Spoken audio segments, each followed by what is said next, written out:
The loss of the ultimate AI, Aura, was the second major network crisis. In other words, the birth of Aura paved the way for the world's second paradigm shift.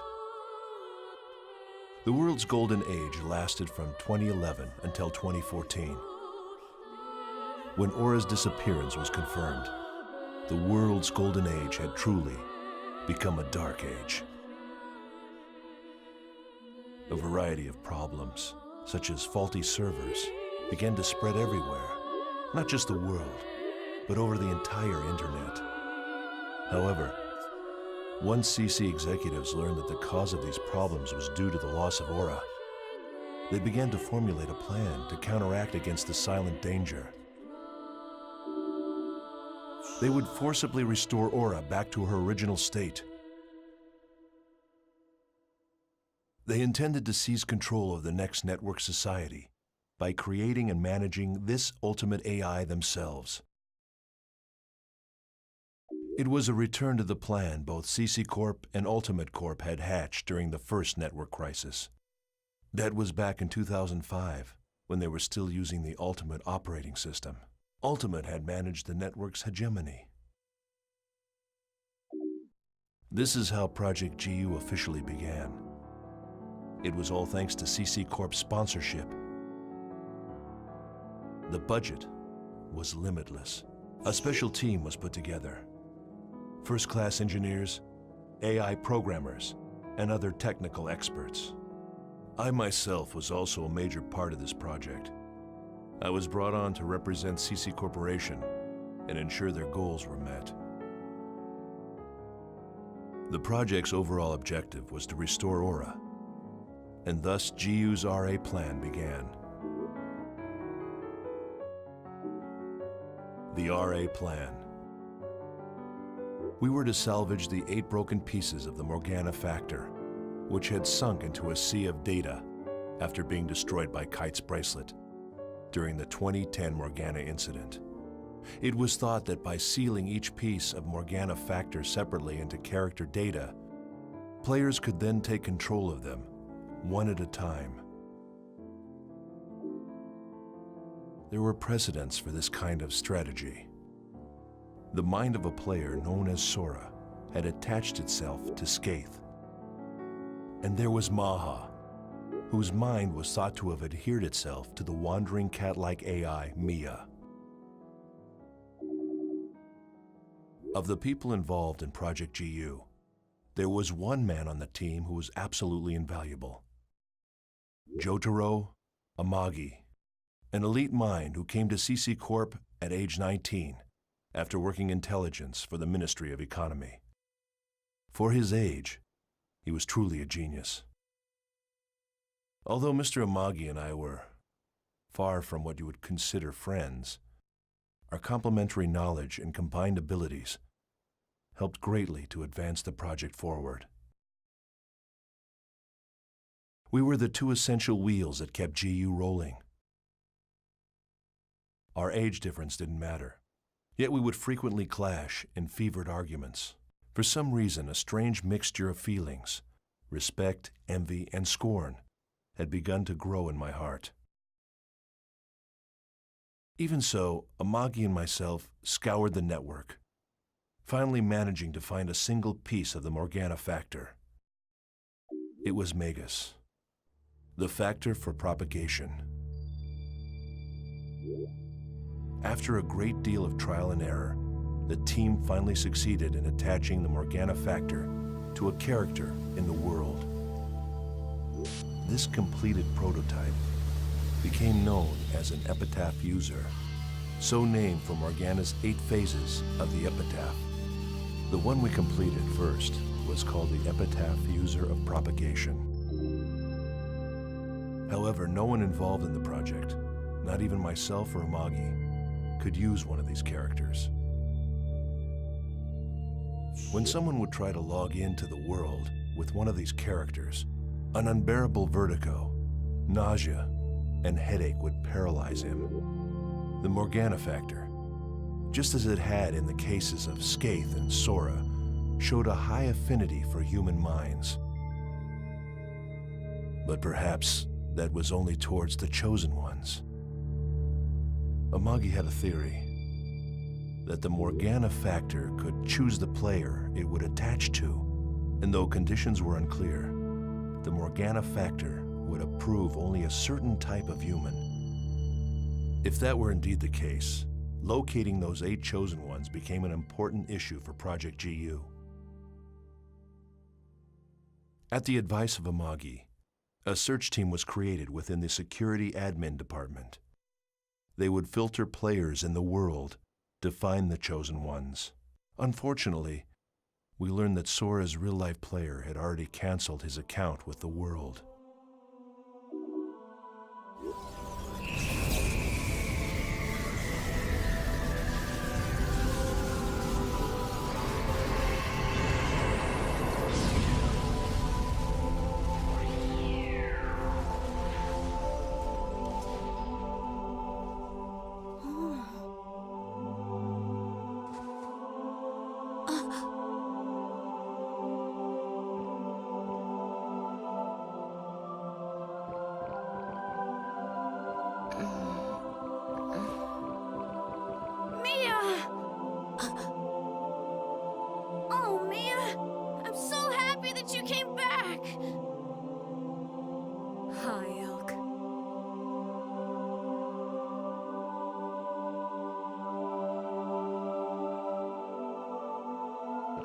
That's a unique bracelet. Can I take a look? Mia! Your memories, they're... Amagi and I continued our search for the other 7 pieces of the Morgana factor. Yes. Skaith, Innis, Fidhel, Gore, Maha, Tarvos, and Korbenik. Eventually, we discovered that the Maha piece had once again attached itself to the cat character Mia. We were able to extract it by destroying the cat character.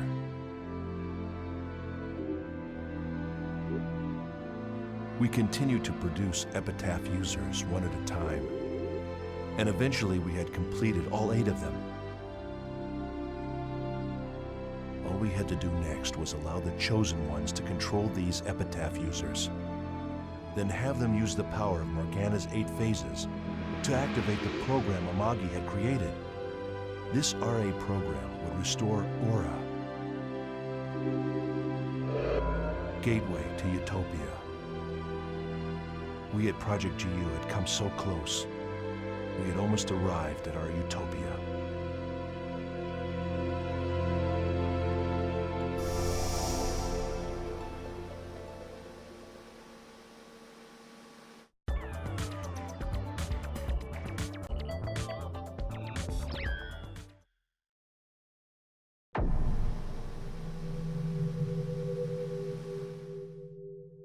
Jotaro Amagi and I continued looking for the Morgana factor as part of CC Corp's Project GU.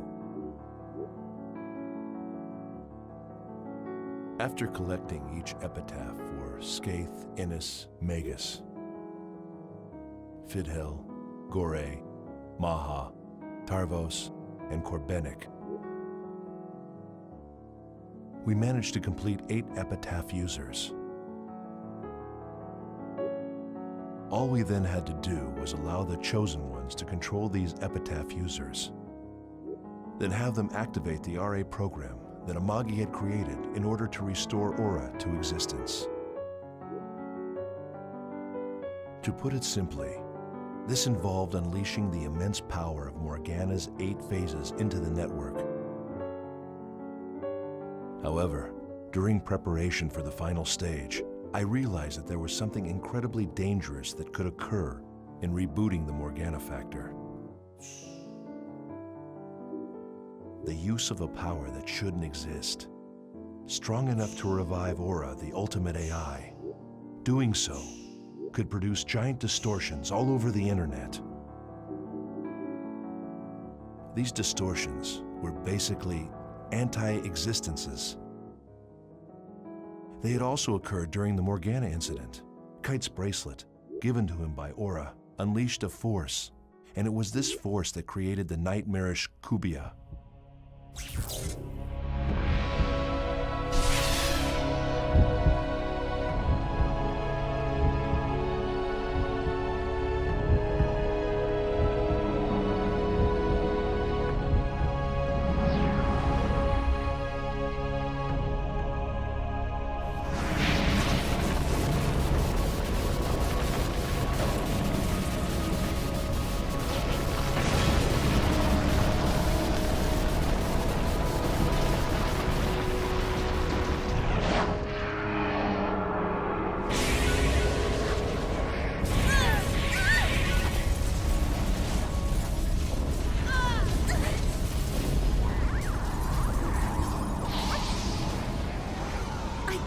not running away.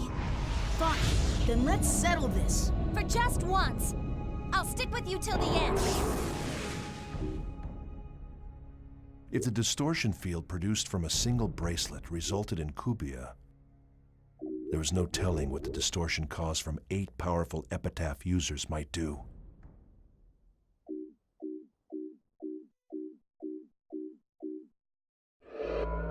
The salvage of the 8 pieces of the Morgana Factor would literally become a gathering of the unwilling.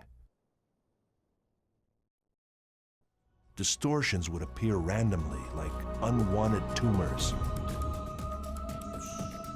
I reported these findings to Amagi and urged him to put the RA plan on hold until my concerns could be resolved. But Amagi refused, saying that the distortion produced earlier was due to hidden bugs in the Herald system. He said the RA program he designed would never allow anything like that to occur. He laughed at my concerns. With our rivalry and the envy of the genius Harold Hewitt consuming him, Amagi began to press ahead with the RA plan at all costs in order to prove his own abilities.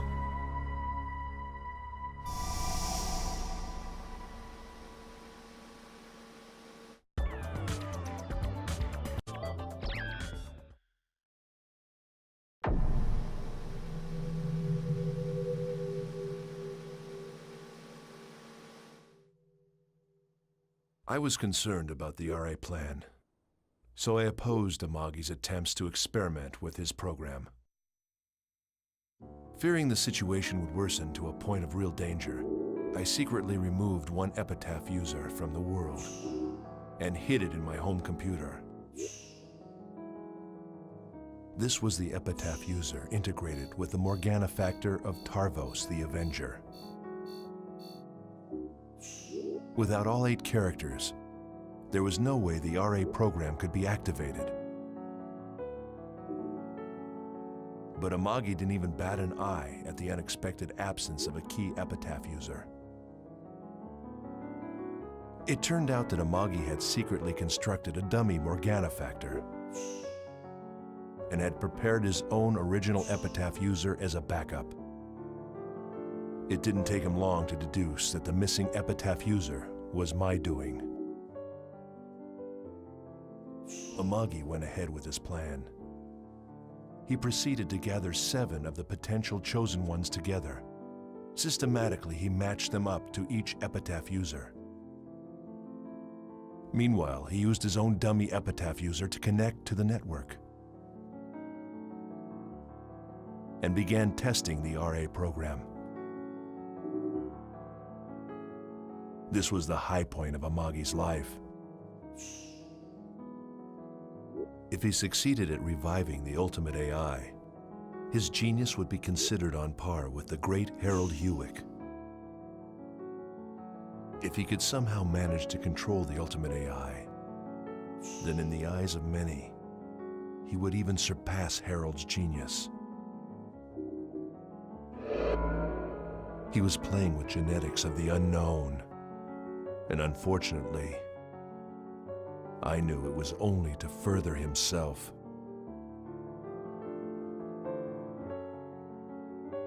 He wished to combine his own mind and fuse it with the ultimate AI. He wanted to become a god inside the network, using the 8 pillars to support him. As a result, Amagi's experiment was anything but perfect. In an instant, the RA program crashed. Suddenly, over 80% of the world's game data was completely wiped out. The minds of all 7 potential chosen ones were caught up in the Morgana Factor's rampage, and they fell into comas. Sadly, Amagi suffered severe mental damage as well.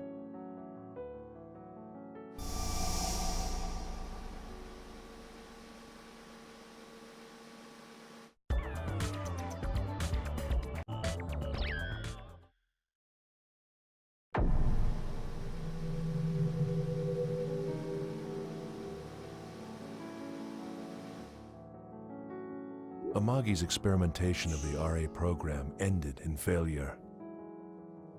I arrived shortly after the RA program went berserk and set about containing the situation.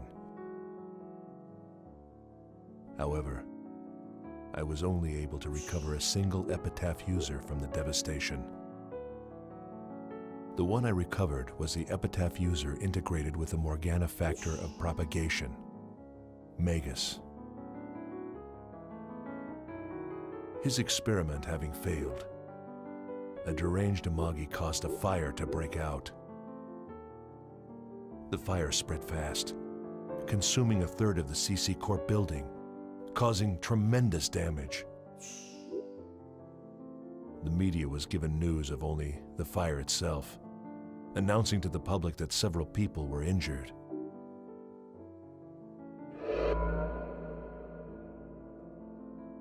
Genocide of the unfaithful. What was the reason for this miserable failure? Most likely, it was because Amagi did not approach the world with enough respect. It may also be that the one most cursed by the ghost of Harold Hewick was none other than Amagi himself.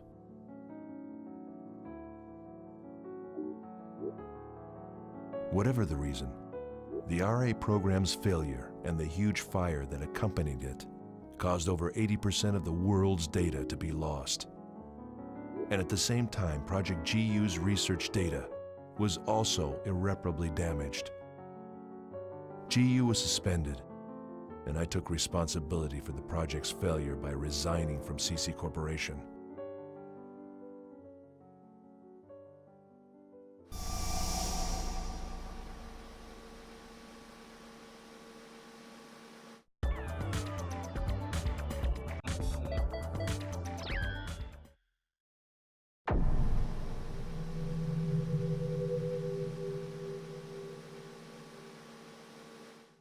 As a result of Jotaro Amagi's Project GU failure and the huge fire that accompanied it, over 80% of the world's data was gone. GU was dissolved, and I assumed responsibility for its failure by resigning from CC Corp. In the end, I suppose I couldn't win against either Amagi or Harold Hewick. But I didn't lose to them either. The faith of engineer Jun Banshoya had not yet been broken. It was soon decided that the world would be shut down temporarily. One can only theorize at the purpose of CC Corp's executives, but after having lost over half their data, it was assumed that it was a simple managerial decision. They reasoned that instead of working towards repairing the old game's data, it would be a better idea to apply their resources to a new generation game. A new game project the company had dubbed R2. This was also a way to escape from the ever-looming ghost of the genius, Harold Hewick. Of course, analysis of the Herald system had been halted, and the re-examining black box data had also been implemented into R2. Soon the day arrived. The town and area data that they had managed to save were presented to the public. The first generation of the world faced its final day. I logged in with my own private character to see.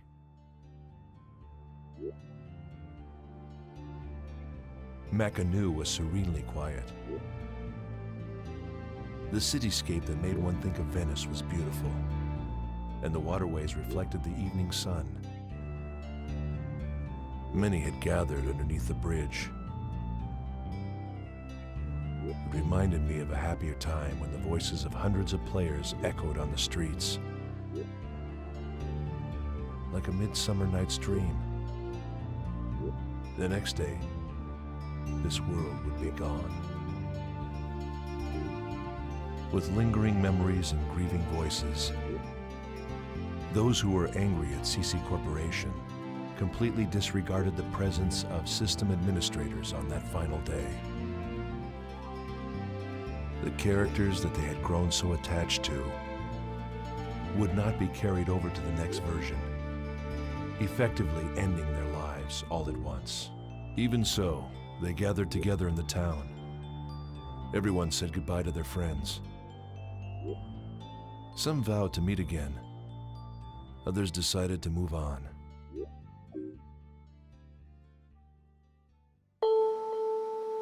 Keeping to myself in a desolate alley, I couldn't help but wonder. I wondered where Aura had gone. She was like Amaterasu hiding in her cave. After losing her, those 4 golden years of the world had all of a sudden come crashing down upon us. We humans had lost our God. We couldn't stop from wailing and weeping. Project GU had been designed to give us a new God, but it had collapsed in flames. I don't know exactly when it happened. A young girl, bathed in the sunset, whispered the following to me.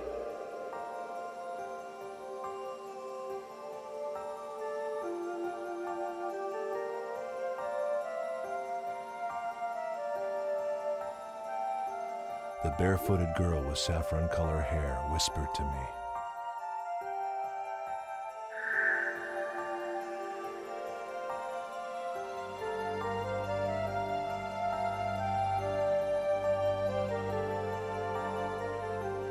Her last whisper disappeared, as if the wind had blown it away. And then the girl was gone. It felt like I stood there forever. I tried to make sense of her words, and then I realized that girl, with her obviously hacked character, might well have been a wandering AI. Somehow she gave me the impression of Aura that I had once known.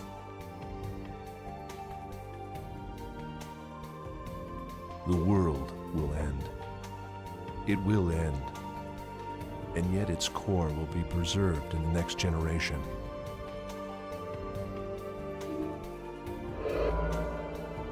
Generation of unity. It is what people have always wished for.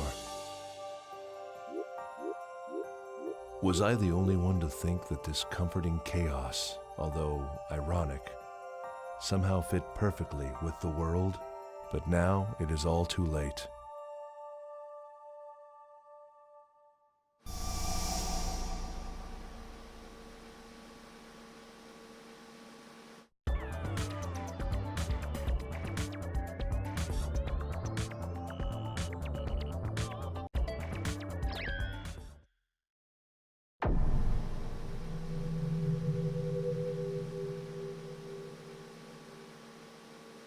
The World, R2, was released to the public on December 24th, 2015.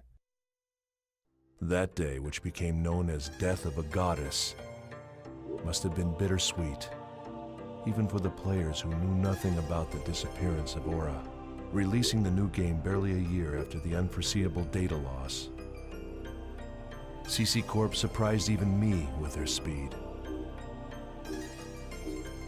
And even though all the graphic data and the battle engine were already up and running upon release, the message text, as well as the core system, must have been hastily thrown together by programmers.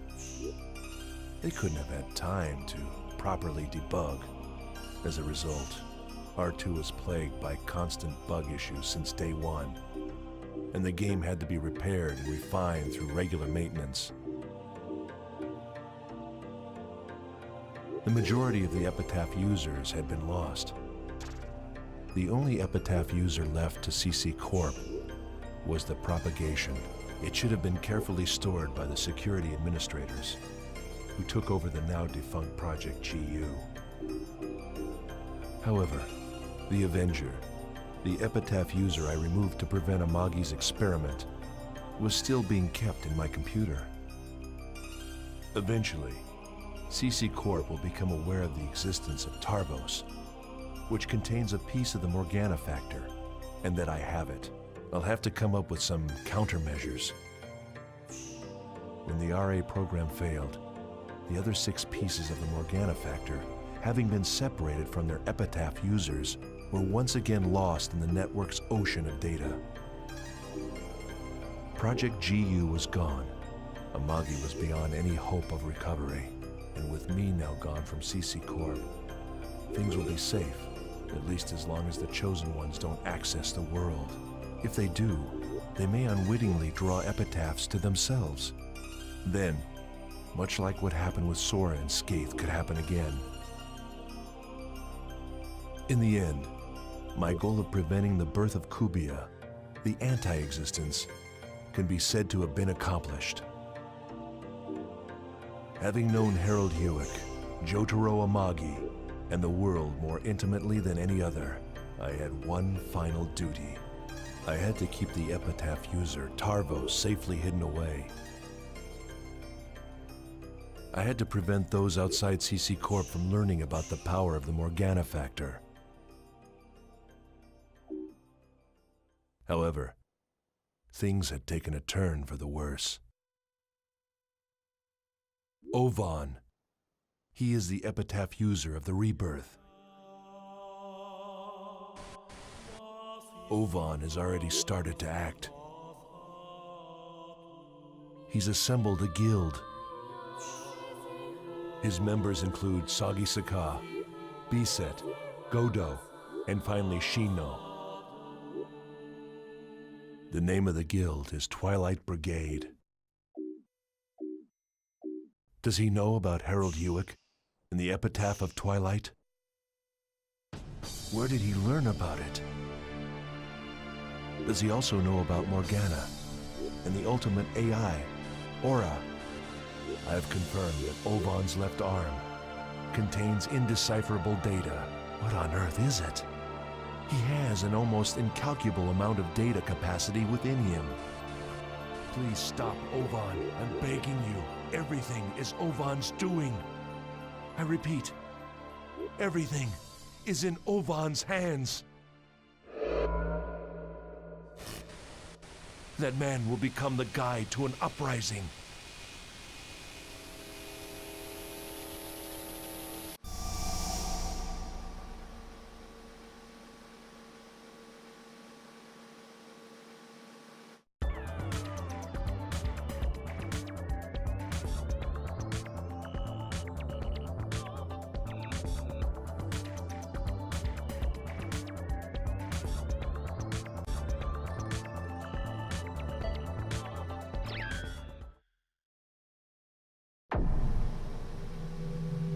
My little sister, I'm so sorry that my final gift to you ends like this.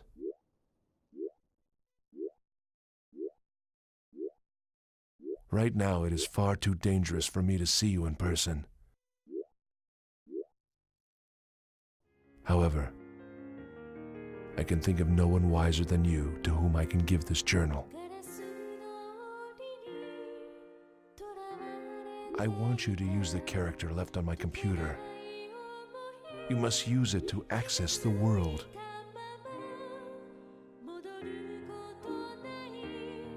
I'm certain it will help to open up a new door for your life. The rest, I can only leave up to you.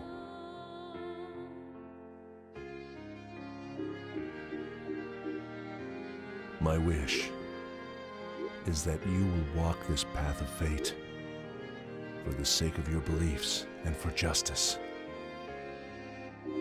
You are a chosen one.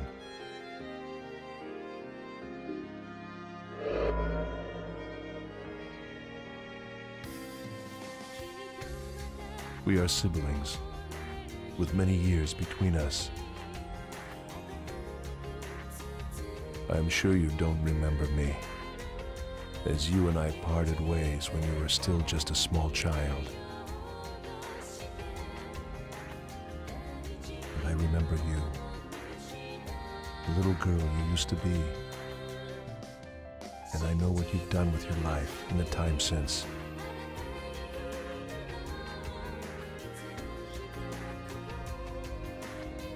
My only regret is that I was unable to see you again.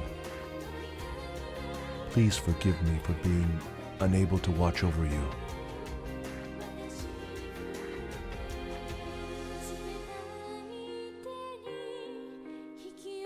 Reiko.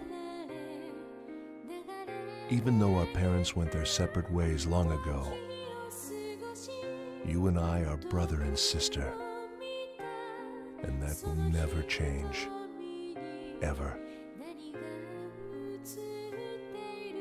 You will always be